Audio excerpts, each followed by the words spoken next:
Hai, Assalamualaikum. Okey, hari ini sedikit sharing tentang hibah takaful. Okey. Okey, kenapa apa itu hibah takaful dan kenapa hibah takaful? Okey. Hibah takaful ni adalah pemberian ikhlas kita kepada orang yang kita sayang setelah berlakunya kematian. Okey, contohnya sis Charum hibah takaful letakkan nama suami sis sebagai penama. So apabila berlaku kematian ke atas diri sis, hanya dia satu orang saja yang layak untuk mendapat pampasan hibah tersebut. Okey, tidak boleh dibagi kepada anak-anak sis, tidak boleh dibagi kepada adik-beradik ataupun ibu bapa sis. Maksudnya hanya suami sis saja. Okey. Okey. Kenapa hibah takaful? Soalan yang paling senang, yang bukan paling senang, kenapa hibah takaful ni terlalu orang kadang-kadang orang tanya, kenapa perlu hibah takaful sedangkan kamu ada saving, ada apa semua boleh, betul. Tidak ada salah pun pendapat kamu itu, tapi sis bagi contoh sajalah kenapa hibah takaful. Okey, salah satu sebabnya bagi diri sis sendiri adalah sebab sis pasti meninggalkan hutang. Hutang dengan bank. Okey, hutang rumah, hutang kereta, hutang PTPTN, hutang mara. Okey, lepas tu hutang kad kredit. Okey, lepas tu apa lagi? Mungkin dengan hutang dengan orang perseorangan. Okey. So salah satu cara untuk menghapuskan hutang-hutang sis ni adalah dengan mengambil hibah takaful. Okey, sis mungkin ambil hibah takaful, sis bagi tahu siap-siap ni dengan penama sis. Contohnya suami sis bagi tahu. Okey. Kalau I meninggal besok, hutang duit ni, okey, you kena settlekan hutang-hutang dulu. Settlekan hutang-hutang I, balance tu you ambil lah. Itu salah satu pentingnya hibah takaful. Okey. Yang kedua, kenapa pentingnya hibah takaful adalah untuk mengurangkan sedikit beban kepada pasangan kita ataupun waris-waris kita dalam menghadapi kelangsungan hidup dalam seharian tanpa kita di sisi. Maksudnya apa? Maksudnya contohnya sekarang sis bekerja, okey, ada bisnes sendiri, suami pun bekerja, okey. Jadi pendapatan kami ni kami combinekan bersama-sama untuk kami menanggung kos kehidupan harian kami. Kami bayar hutang rumah bersama, kami bayar hutang kereta bersama, kami bayar kos pendidikan anak-anak bersama, kami menanggung kos makan minum kami bersama, okey, bil api, bil air pun bersama.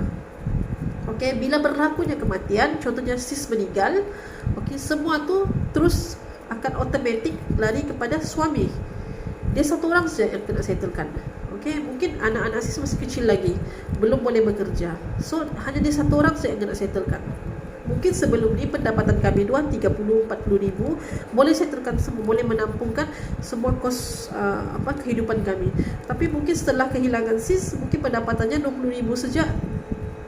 Cukupkah untuk dia cover semua kos-kos kehidupan tu?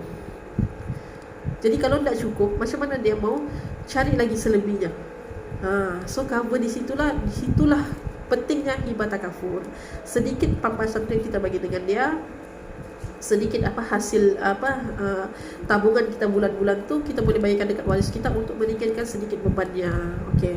Lepas tu yang ketiga pula adalah berkaitan dengan proses faraid. Okey, kadang-kadang setelah berlaku kematian ni kita tidak tahu. Mungkin setelah hakim putuskan, okey, si A dapat 100,000. Okey, waris B pula dapat 80,000. Tiba-tiba waris B tu argue, kenapa aku punya sikit, kenapa dia punya lebih? Okey, benda-benda macam ini yang menyebabkan proses faraid itu terlalu panjang, menjadi terlalu panjang. Mungkin daripada proses 3 bulan menjadi 6 bulan, menjadi 12 bulan, menjadi 24 bulan, dan kadang-kadang terus orang nak mau pergi court untuk settlekan faraid. Kenapa? Sebab terlalu panjang, terlalu banyak argument, tiada muafakatan di antara ahli waris. So, itu juga menyebabkan banyak harta pusaka yang tidak dituntut di Malaysia. Sebab proses faraid tidak berjalan dengan lancar. Jadi dengan adanya sedikit duit yang kita bagi tu, papasan tu, waris kita ni boleh umpah lawyer, okey, lawyer swasta, lawyer luar, okey, maksudnya yang boleh handle untuk mempercepatkan proses faraid tadi. Okey, maknanya 3 sudah sebab dari sis bagi ya. Contoh tadi sebab hutang kita yang pertama, yang kedua sebab untuk meringankan beban pasangan kita, dan ketiga untuk proses faraid, dan contoh yang keempat sis boleh bagi contohlah kamu sudah kahwin lama 15 tahun tapi belum dikurniakan rezeki ada zuriat. Jadi kamu ambil anak, decide untuk ambil anak angkat. Okey. Anak angkat of course kau akan rasa seperti anakmu sendiri, betul? So bila kamu meninggal, takkan kau anak angkat ni automatiknya dia tidak tersenarai dalam waris faraid. Okey, takkanlah kamu nak membagi sedikit saja daripada harta pusaka kamu tu kepada anak angkat kamu. Mesti mau, betul? Sebab sebagai tanda kasih sayang kamu lah. Okey, so itu salah satu sebab kenapa perlu ada hibah takaful. Okey, contoh yang kelima lagi. Sis boleh bagi contoh apa lagi ya? Okeylah. Contoh kamu ada anak tapi anak perempuan saja, tiada anak lelaki. So dalam faraid, okey, bahagian anak perempuan ni sangat sedikit berbanding anak lelaki. Kenapa sangat sedikit? Bukan sebab membezakan apa. Faraid, bahagian lelaki dilebihkan sebab dia mempunyai tanggungjawab kepada saudara perempuannya. Selagi saudara perempuannya itu tidak berkahwin, maksudnya masih bujang, dia masih ada tanggungjawab, atau masih kecil, masihlah dalam tanggungannya saudara perempuannya itu. Itulah sebabnya mengapa faraid melebihkan bahagian anak lelaki. So katalah kamu tiada rezeki anak lelaki, ada anak perempuan saja. Okey. So bahagian anak perempuan menjadi sedikit. So why not, kalau kamu mampu, kamu mesti mau lebihkan anak perempuan, anak itu juga kan mau bagi some balance, sama rata.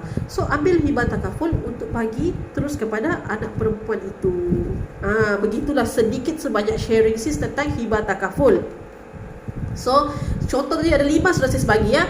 Kalau kamu rasa confused lagi, macam kenapa perlu hibah takaful ni, jangan malu-malu, terus kontak sis ataupun carilah takaful advisor lain untuk kamu sharing. Mungkin kamu belum lagi terbuka niat untuk ada hibah takaful, belum ada untuk ada pelan hibah takaful, tapi pergi cari ilmu, pergi belajar, pergi refer pada orang yang sepatutnya kamu refer. Jangan refer kepada jiran kamu, jangan refer kepada adik-beradik kamu, kawan-kawan kamu yang tidak ada takaful. Okey? Refer pada yang pakar. Okey? So advices, lapangkan mindah kamu. Okey, lapangkan. Macam kau pergi kelas, okey, kau ada air ni penuh kan, tapi kau pergi curah, kau tuang sebab kau menuntut ilmu untuk dapat manfaat. So kau tuang, kosongkan gelas tu, dan make sure kau jumpa produk takaful tu, gelas tu berisi air balik. Maknanya ada knowledge yang kau dapat. Ini bukan, it's not about business mata-mata, tapi untuk pengetahuan, untuk knowledge semua orang. So share this video.